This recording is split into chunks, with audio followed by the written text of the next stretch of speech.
ओम सायंकाल का जय गुरु माँ। मेरी गुरु श्री लाडली सरकार के चरणों में कोटि कोटि प्रणाम।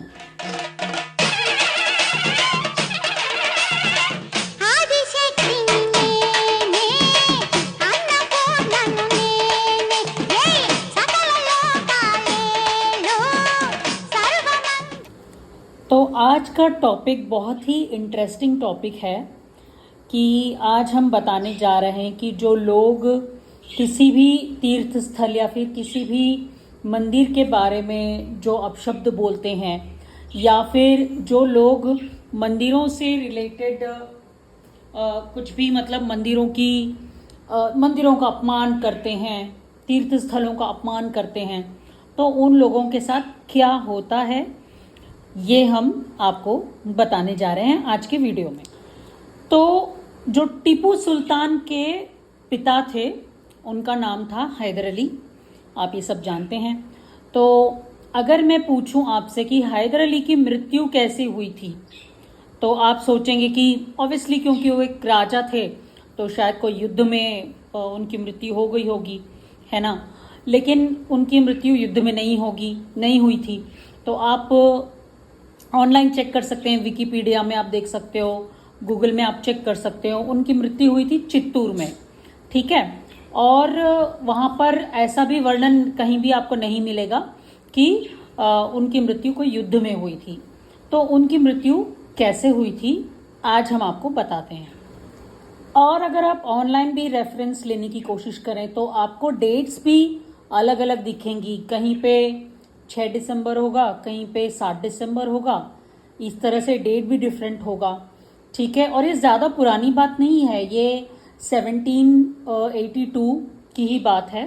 तो इतना मतलब ज़्यादा भी पुरानी बात नहीं है, बट ऐसा मिस इन्फॉर्मेशन क्यों है उनकी डेट को लेके और उनकी डेथ को लेके, वो आज हम आपको क्लैरिफाई करके बताएंगे।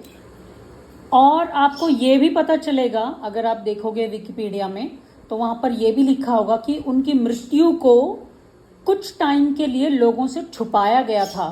किसी को भी मतलब आम जनता को बताया नहीं गया था कि हैदर अली की डेथ हो गई है। और उनकी डेथ चित्तूर में हुई, फिर उनकी समाधि कहीं और है। तो ऐसा डिफरेंस क्यों? तो ये सारे जो सवाल है उसका जवाब आज हम आपको देंगे। वैसे आपकी इन्फॉर्मेशन के लिए बता दूं, उनकी समाधि मैसूर में है। हैदर अली की समाधि मैसूर में है। अब इन सब सवालों का जवाब अगर हमको ढूंढना है तो हमें जाना पड़ेगा श्रीनिवास मंगापुरम। ये चित्तूर में है। और चित्तूर में क्या है? द ग्रेटेस्ट तिरुपति बालाजी मंदिर।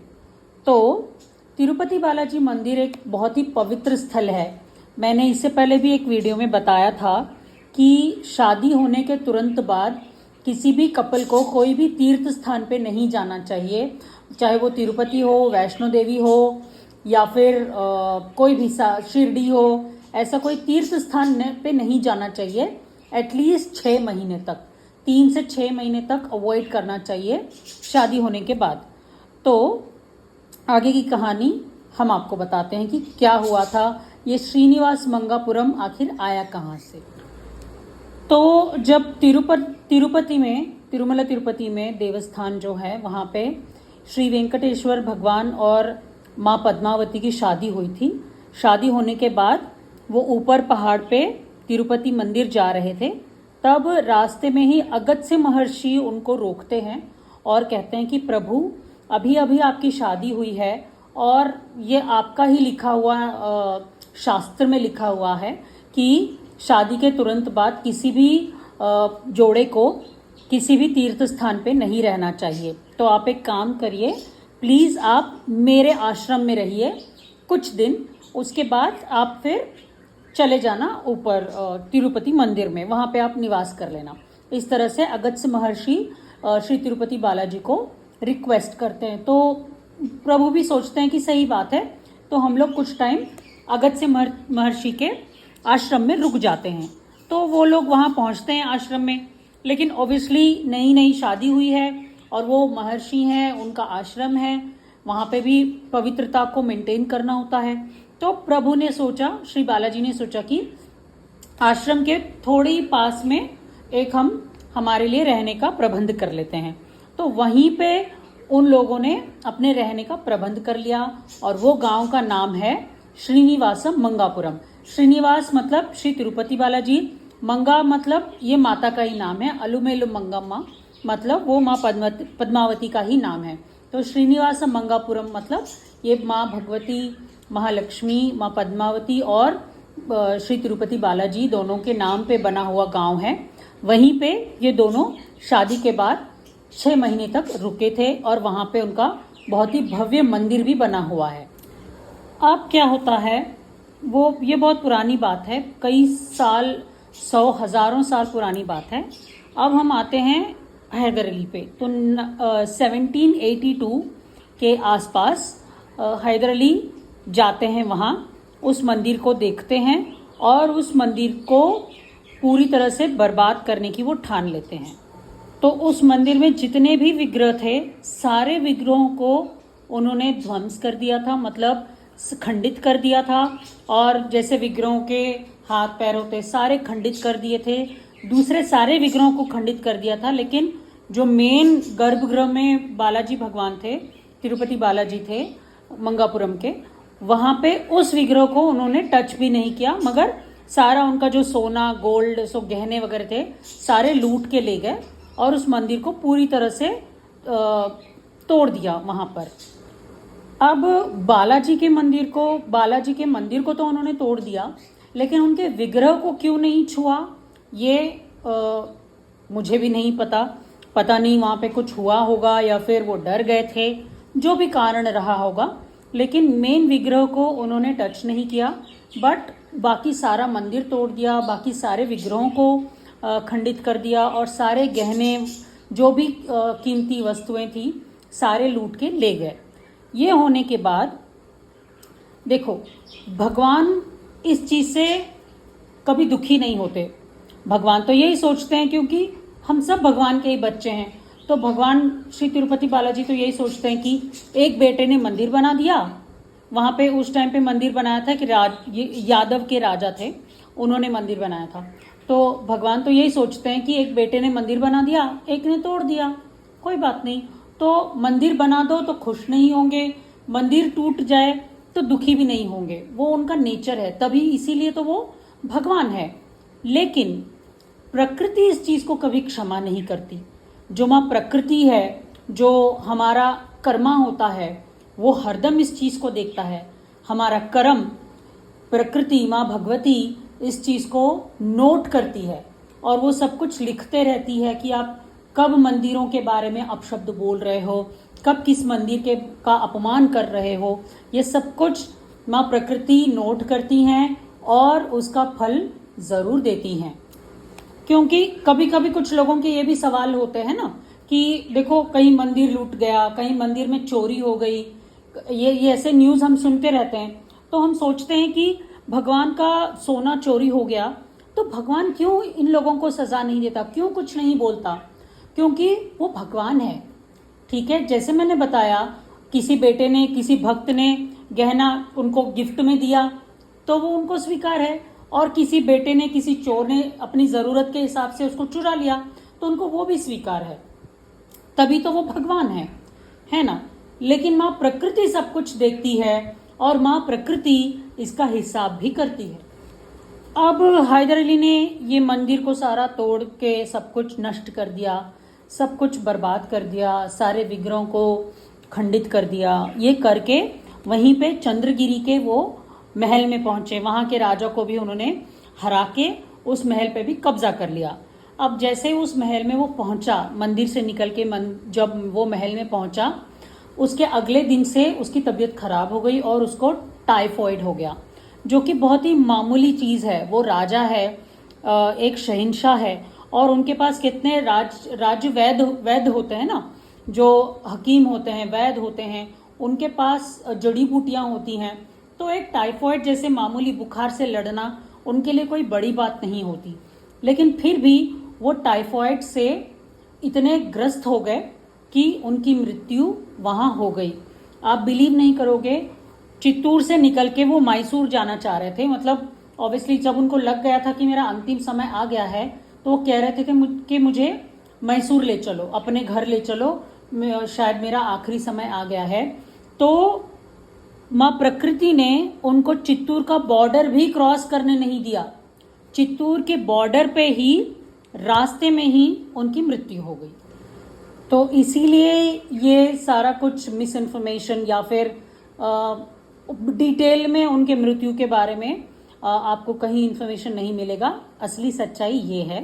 खैर, मुझे भी ये रेफरेंस से मिला है, ठीक है, मुझे कोई साक्षात्कार नहीं हुआ है, मैं कोई ज्ञानी नहीं हूँ। जैसे कुछ लोग अपने आप को बड़ा ज्ञानी दिखाते हैं, तो मैं कोई ज्ञानी नहीं हूँ, लेकिन तिरुपति की एक बुक है मेरे पास जिसमें से मुझे सारा टेक्स्ट और वहीं से मैंने ये रेफरेंस से ये इन्फॉर्मेशन लिया है।